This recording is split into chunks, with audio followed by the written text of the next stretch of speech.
ng panalo at wala na patayin na yung 15. Ang tanong ko, ano ba yan? Gibain na. Gibain. Pero patayin na. Sino ba uunahin? Just in case.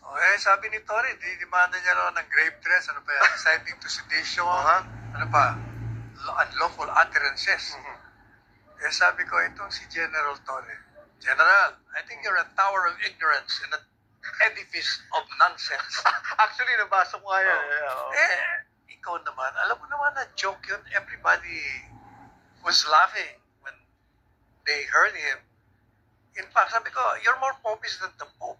Bakit ba nagre-reklamo? Hindi nga nagre-reklamo yung 15. Joke lang yun. And I was saying, the administration group should be happy and welcome it. You know why? Unwittingly, the former president is admitting na malakas ang kalaban, kaya kailangan bombay mo para mawala. Di ba? Yun ang implikasyon nun. Kayo talaga. Tama ka naman. Ibig sabihin, malaki yung takot ng presidente sa 15. Now, my question is, 15 ni Presidente BBM, my question is, ikaw ba may takot sa 15 na yon? Hindi. Kasi talagang malakas sila eh. Malakas talaga. Because there is maliman o tama ang perception na sinasabi ko, talagang malakas. Bakit malakas? Number one, yung mga tumatakbo dati na senador at maraming bumabalik na senador. Ano bang kailangan mo pag gusto mong manalo? Kailangan mo ng name recall, face recall, they have all that. Kung titingnan mo yung kalaban, halos 2-3 lang ang meron doon. Okay. Tapos, kailangan may organisasyon.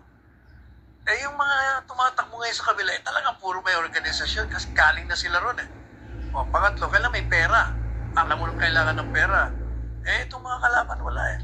So, talagang malakas sila. Kaya yung biro ni Presidente, sa tingin ko, kinikilala niya yun. Kaya yung sagot ni BBM, I just read the remark of BBM doon sa rally niya sa kahapon yata. Sabi niya, sandali lang po, bibilangin ko itong mga kandidato ko kung 15 baka pa na bumomba. Yun ang magandang sagot kasi nagbibiro din siya. Ganon dapat, hindi yung demanda. Kaya sabi ko nga, don't you have any other productive and sensible things to do other than these foolish things of filing cases? Talagang nasasanay na raw yung, and I quote, nasasanay na daw tayo sa ganyang klaseng talk, crass talk, if you'd like to call it that, no? And it's hurting daw the moral, it adds up to the moral decadence, if you'd like to call it that also, of the country. Would you agree? Seko, ano ba? Yung mga sinasabi mo yung mga walang sense of humor at walang common sense na tinatawag. Anong trust talk? Joke yun. Joke yun. Paano maging trust and joke? Papatawag na. Parang masyado na nagiging sensitive tayo. Ganun nga yun. That's what you... Balat sibuyas. Balat sibuyas. Palibasa, amoy sibuyas na kayo. In close association with them. What